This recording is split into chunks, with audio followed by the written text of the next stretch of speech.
Houck from Cooking by Moonlight, and today I'm going to show you how to make a strawberry chiffon dessert. I'm going to make a thin chiffon cake and then a strawberry cream filling, and we'll roll it up roulade style. It's really pretty. Think of it like a giant Swiss roll, only vanilla and strawberry. It's absolutely delicious. Chiffon cakes are interesting. They are made from whipping the egg whites into soft peaks, and that helps to give it its air. They're light and fluffy, almost like an angel food cake. So we're going to start with 4 egg whites. I have the yolks in a separate container, but for right now we just need the whites. We're going to put these 4 egg whites right in our mixer, and we're going to start whipping them. This should take between 6 to 10 minutes, depending on how cold your egg whites are, to whip up. And I'll show you what it looks like when you're done. Go ahead and turn your mixer on high. All right, once your egg whites have got nice and frothy, you're going to slowly add in your sugar. Here I have 2/3 of a cup of sugar, which I'm going to slowly just pour right in there. As this gets added, you'll see that they start to deflate just a little bit. That's okay. It's just incorporating the sugar. You'll know you're done when it gets a super glossy texture and it makes kind of that Dairy Queen curlicue. I'll show you what it looks like in just a second. And you'll know it's all done when it has a really nice glossy texture and you get that little Dairy Queen curlicue. And now we're going to put our dry ingredients together while our egg whites are whipping up. Here I have a cup of all-purpose flour, a teaspoon of baking powder, and a 1/2 teaspoon of salt. I'm going to put that in there and just give it a quick little whisk to make sure everything's kind of evenly distributed. Next, we're going to mix together our wet ingredients. Here I have the 4 yolks left over from the whites that we're mixing right now. I also have a 1/4 cup of vegetable oil. You could use canola oil as well. You just don't want to use olive oil or something with a lot of flavor. And finally, 1/3 cup of milk. I have whole milk, but you could use 2% if you want to. And I'm just going to whisk those together really quick. Oh, and don't forget your teaspoon of vanilla. All right, you just want that nice and mixed up. And then we're going to take the wet ingredients and pour it right into the dry. And just give that a few good stirs to get everything all nice and blended together. It's okay, it's going to be a little stiff, that's all right. We're going to add those egg whites in there to loosen it up. So you see how much of a stiff texture this has for a cake batter? Don't worry, that's not what your cake batter is going to be like in the end. After you have your wet and dry ingredients mixed together, you're going to take that really fluffy, glossy egg white mixture and put about 1/3 of it in there. And this we're going to whisk in to loosen up that batter. It should take just a little bit of muscle. You just want to make that batter a little bit fluffier because next we're going to put in the rest of those egg whites, but we're going to lightly fold them in. All right, there we go.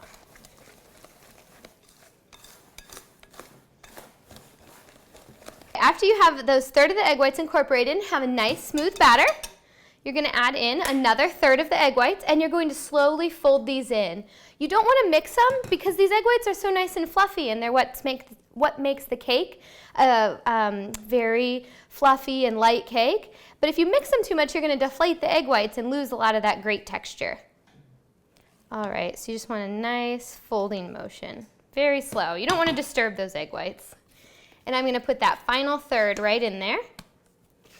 Get everything out of that mixing bowl and fold that right in. And after you have everything incorporated, we're actually going to pour this out onto a sheet pan or a jelly roll pan and make a very thin cake.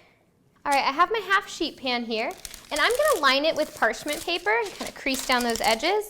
This is going to make it so the cake comes out super easy afterward and you don't have to bang it around, because what we're going to do is take this cake and fill it with icing and roll it up, so you don't want there to be any big cracks or rips. I'm actually going to spray this as well with a little bit of nonstick cooking spray. And just a quick spray of your cooking spray on there, just so that you're sure it comes out easy at the end. So we'll take this cake batter and pour it right on top. And again, this is going to be a super thin cake, like maybe 1 inch thick when it's all said and done. And then you're going to take your spatula and just spread it out in a nice even layer. Since this is such a thin cake, you really have to spread it out quite evenly, or else you're going to get pockets that cook more than others and have a doughy spot, and you really want this cake to be cooked very evenly. So we'll spread that all out. It does look like it's a very thin cake. That's okay. It's going to puff up a lot in the oven. While your chiffon cake bakes, you're gonna make the filling for this. Again, we're gonna roll it up kind of like a Swiss roll, so we need a really creamy, delicious strawberry filling. I started with 1.5 cups of strawberries that were frozen and thawed. You can use fresh strawberries if you want. I think that these work out a lot easier when you're trying to mush them to make a really delicious filling than maybe a fresh one. If you do want to use fresh ones, I'd recommend putting them in the food processor or the blender for just a few pulses to get a really nice texture. So we're just going to mash these strawberries up. You can see how easy that is with frozen strawberries. And then we can add our whipped topping. After your strawberries are all mashed, add them to a large mixing bowl and add 1 cup of ready whipped topping. You can also use 2.5 cups of homemade whipped cream if you want. So once all of your whipped topping is in there, you're going to add a teaspoon of orange zest. The orange flavor from the orange zest really brings out the strawberries and adds a nice little citrus note to it.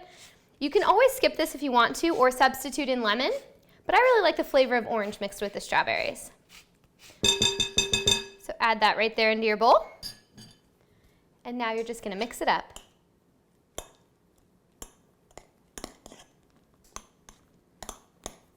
And you have a delicious whipped strawberry filling. Your strawberry filling is all mixed up. It was 1 tub of whipped topping, 1.5 cups of frozen and thawed strawberries that were mashed, and a teaspoon of orange zest. I'm going to put this in the refrigerator to hang out until our cake's ready to be filled. After you take your chiffon cake out of the oven, you're going to let it cool for just a minute or two. You want it to still be warm to the touch. And you're going to take it out of that pan and lay it down on a clean towel. The reason for this is we're going to roll it up and help it get that shape of a roulade cake so that after you fill it, see how easy that pulls off if you spray it? So that after you fill it, or when you're ready to fill it, I suppose, it's used to having that shape and it's much easier to roll. A lot of people have trouble with the roulade cakes cracking and falling apart, but by doing this, it's going to keep it from cracking in the end. All right, and we're just going to let that sit there maybe for 2 or 3 minutes at the most, just to get used to that shape, and then we'll put our filling in. After your cake has had a chance to cool, go ahead and unroll it. And you can see it just has a little bit of that shape already built into it, so we're going to have a much easier time rolling it up. You can leave it right on that towel and take all that filling that you made and plop it right there in the middle. We're just going to spread that out in a nice even layer. And it really is going to look like a very thin layer. I bet you're going to think, I don't have enough icing here. But that's just completely untrue. You want a very thin layer since this is going to be rolled up so much. So we'll get this all nice and even and to all of our corners, including this one over here. Okay, and we're ready to do our rolling. You're going to grab from one end, the end that you started with when you rolled it in the towel, and slowly roll it up. It's going to stick to the towel just a little bit because it was hot when you put it in there, but that's okay. And you can see how it's rolling up without cracking. That's because we left it in that towel to set up. I just have a 1/4 cup of powdered sugar in my mesh sieve right here. And I am just going to tap that right onto the top instead of ice it, because since it has that filling in there already, it really doesn't need icing. Just something to make it look nice on top. You could also grate a little bit of that orange zest if you had any left over on top right before you serve it. All right, and there is your piece of cake. I'm Liz Houck from Cooking by Moonlight, and this was how to make a strawberry chiffon dessert.